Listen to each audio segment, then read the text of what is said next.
Salut à tous. Je suis Anne-Marie Legrand et vous êtes sur une chaîne dédiée à l'orientation professionnelle et au choix de carrière. Si ce sujet vous intéresse, abonnez-vous. Et maintenant, passons directement au thème de la vidéo Un d'aujourd'hui. contrôleur aérien est un spécialiste du contrôle du trafic aérien. Par ailleurs, le Centre d'orientation professionnelle ProfGuide a récemment mis au point un test d'orientation professionnelle précis, qui vous indiquera les professions qui vous conviennent et donnera une conclusion sur votre type de personnalité et votre intelligence. La profession convient à ceux qui s'intéressent à l'informatique, voire choisir une profession en fonction des centres d'intérêt dans les matières scolaires. Lire aussi caractéristiques de la profession. L'équipage, lorsqu'il pilote l'avion, est en communication avec les contrôleurs aériens qui sont responsables de l'ordre des avions et des hélicoptères. L'ensemble de l'espace aérien est divisé en zones de responsabilité des centres de contrôle du trafic aérien. Le dispatcheur dirige le trafic dans la zone de responsabilité de son centre. Le dispatcheur d'un centre de contrôle d'aérodrome établit un plan de vol quotidien, coordonne sa mise en œuvre avec d'autres services. Avec ses collègues d'autres aéroports, par exemple, avec l'ADP d'un autre aéroport. Il est en communication constante avec les équipages des navires et surveille la situation aérienne. Dans certains aéroports, ces fonctions sont assurées par une équipe de liaison. Le dispatcher, taxiway, contrôle le trafic sur le territoire de l'aérodrome. Le dispatcher, start and landing, dirige les navires au décollage et à l'atterrissage. Le dispatcher, circle, dirige le trafic dans un rayon de 50 km à une altitude de 2100 mètres et moins, zone de décollage et d'atterrissage. Il délivre les autorisations d'approche aux aéronefs à l'arrivée et les instructions de montée initiale aux aéronefs au départ. Vous voulez devenir un pro du fret en seulement 2 mois? Faites un métier utile qui aide les gens. Le cours d'Elmira Davidova. Le dispatcheur d'approche dirige le trafic à une altitude comprise entre 2100 et 5700 mètres. La zone couverte par le cercle est située à 90 à 120 km de l'aérodrome. Il détermine l'ordre d'approche et les intervalles. Le dispatcheur du centre de district contrôle le vol à une altitude de 2100 à 17 000 mètres. Dispatcher au point de contrôle local de la circulation aérienne dirige les vols à une altitude de 1500 mètres ou moins dans la zone de l'aérodrome. Contrôleur aérien local dirige les vols en dehors des grands aéroports à une altitude de 1500 mètres et moins dans une zone de responsabilité définie, généralement la zone d'une région administrative ou une partie importante de celle-ci. Le dispatcheur surveille en permanence la situation aérienne à l'aide d'un moniteur spécial, en tenant compte des conditions météorologiques, des horaires des navires, etc. Le dispatché est en communication constante avec les équipages des navires et avec ses collègues des zones de responsabilité voisines. L'avion est un mode de transport trop rapide pour qu'un dispatcheur puisse se permettre des lenteurs. Par exemple, dans une situation inattendue, il doit rapidement disperser les avions à une distance de sécurité, prendre la décision d'interdire l'atterrissage, ou vice-versa, etc.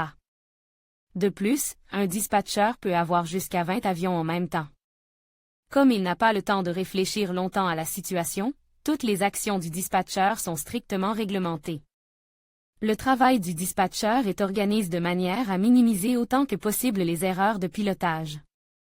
Outre les règles et les instructions, le dispatché dispose d'équipements, écrans, appareils de communication, tableaux de signalisation, etc.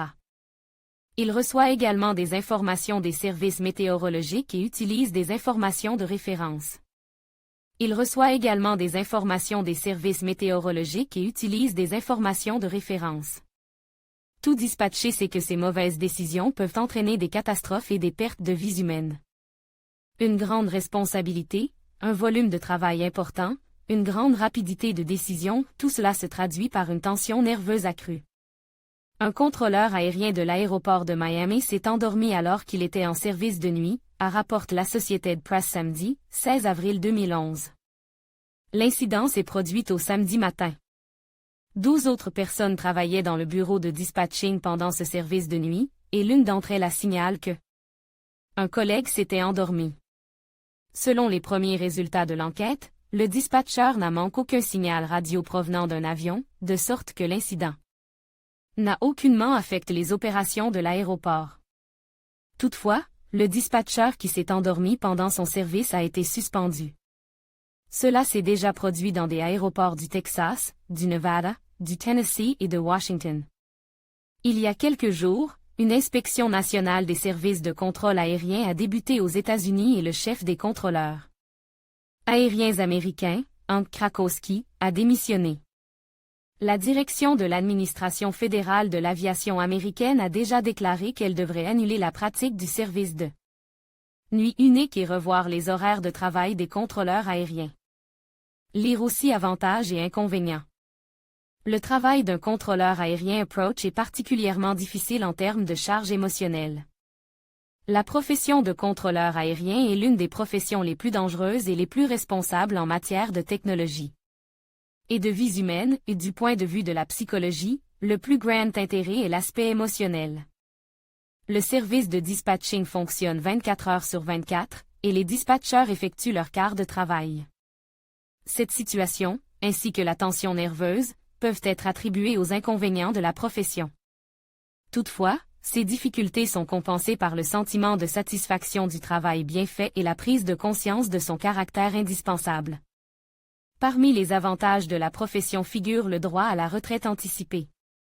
Pour les hommes, à partir de 50 ans, pour les femmes, à partir de 45 ans, s'ils ont travaillé dans les services de contrôle de vol direct pendant au moins 12 ans et 6 mois et au moins 10 ans. Clause 14 de l'article 27 de la loi fédérale de la Fédération de Russie du 17.12. 2001 numéro 173, FZ. Qualités importantes. Tolérance au stress, sens élevé des responsabilités, capacité à gérer son attention. Il est nécessaire d'avoir une bonne santé, y compris les organes du système cardiovasculaire. C'est pourquoi, tous les 2 ans, les contrôleurs aériens sont soumis à une commission médicale et à une commission d'experts en vol. Connaissances et compétences. Comme nous l'avons déjà mentionné, toutes les actions du dispatché sont strictement réglementées. Pour chaque situation de travail, il existe des règles, des instructions et des scénarios de comportement que le dispatché est tenu de connaître. Il doit connaître les lois de la navigation aérienne et comprendre la météorologie aéronautique. Il est également nécessaire de connaître l'anglais dans les limites fixées par les normes internationales. Formation de contrôleur aérien. Institut de l'aviation civile d'Ulianovsk portant le nom du marshal en chef de l'aviation B. P. Bougueïev. École militaire supérieure d'aviation V. Monsieur Komarov-Yeskoï, Institut militaire, École militaire supérieure d'aviation de pilote de Krasnodar, Institut militaire, A.K. Serov. Université d'État de l'aviation civile de Saint-Pétersbourg, Université GA, spécialité, exploitation des aéronefs et organisation du trafic aérien. La mise à niveau des qualifications a lieu tous les 3 ans, et la confirmation d'un certificat de contrôleur aérien valide se fait. Selon la classe du dispatcheur, après 2 ou 3 ans. En outre, les exigences obligatoires pour un contrôleur aérien sont actuellement les suivantes. 4 niveaux obligatoires sur l'échelle de l'OACI depuis 2011. Formation professionnelle secondaire.